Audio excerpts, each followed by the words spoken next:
major obstacles to overcome in putting together an account of what happened.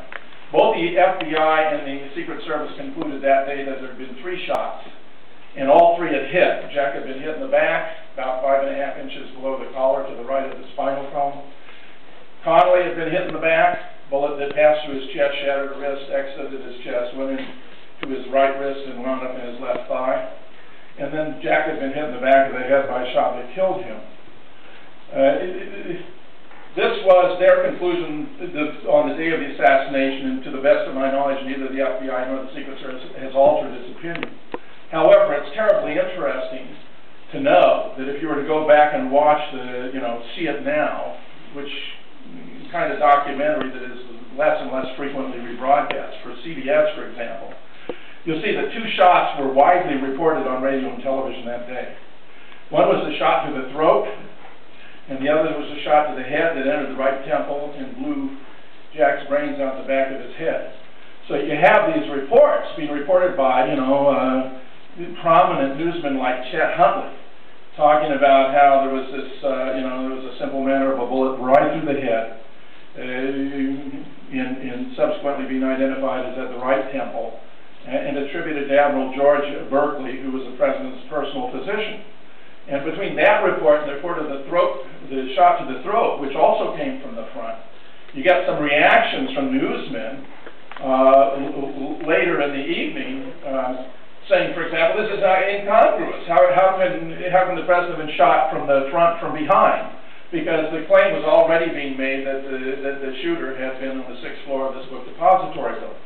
So that was a crucial problem the Warren Commission had to cope with. It's also, I believe, the reason why most Americans were very skeptical when the report would be issued 9 months later, because they resolved this problem basically by simply reversing the trajectories and shifting the location of the back wound and the extent of damage of the head wound.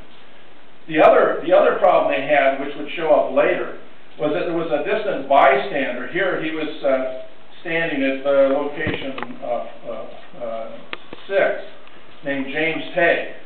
And James Tague was actually injured by a bullet that missed and hit the curbing, and a fragment of the curbing caused a cut on his cheek that was very difficult to deny. So that, as we'll see, the commission was left with a problem of accounting for all these wounds using now only 2 bullets.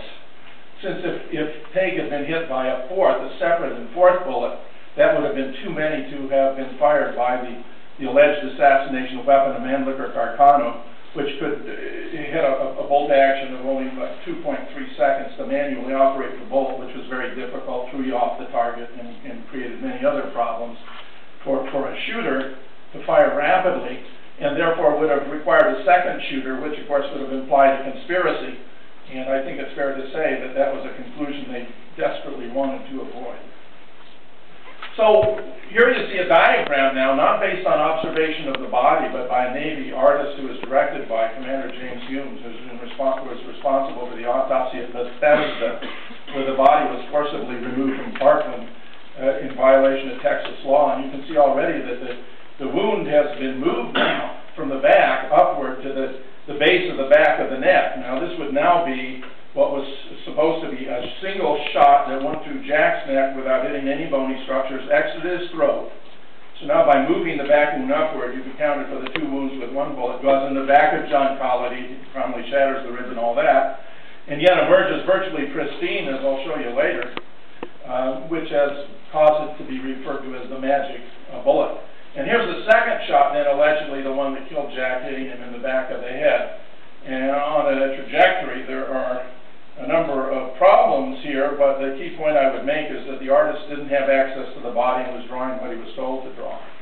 Here, of course, is Lee Oswald, the alleged assassin who was, the assassination went down at 12:30, and Lee Oswald was apprehended at a theater after a nearby shoe salesman observed him entering without buying a ticket.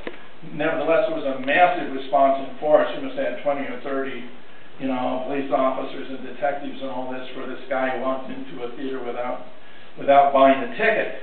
When he came out, somebody asked, "Who is this?" And one of the officers said it was Oswald, which is very curious all by itself, since he had 2 different kinds of identity on him, and presumably no one actually knew who he was yet We discovered, I'm sorry to say, more than 15 indications of Secret Service complicity in setting JFK up for the hit.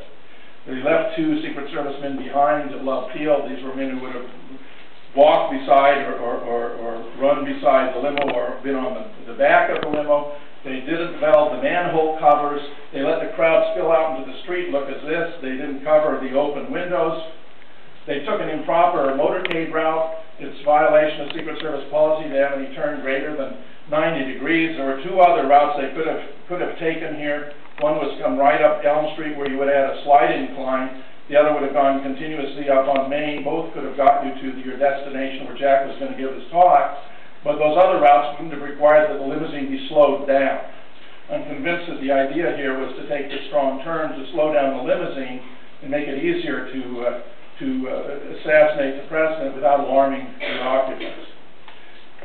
This is most telling of all. The limousines were all in the wrong sequence. If you think about a proper motorcade, you should have the lesser dignitaries early, like the mayor and then the vice president and the president, so the crowd will cheer. Not only was the presidential limousine put out front, but unlike any other motorcade I've ever seen for officials and dignitaries, these were many different cars, many different makes, many different colors. And I'm convinced that the reason for that was so that the conspirators could know who was where exactly just by looking at the make and color of the car. In any case, a flatbed truck that should have preceded the presidential limousine was ordered not to be used. It was been the newsmen with their cameras and so forth. I mean, this is a political event would have been riding there.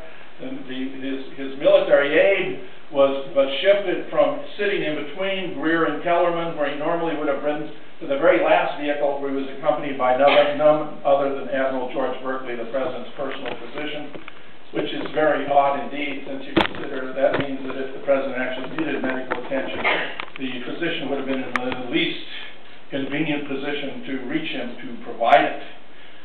In my judgment, anyone with any knowledge of security would understand that something was completely wrong with this motorcade just based upon the sequence of the vehicle.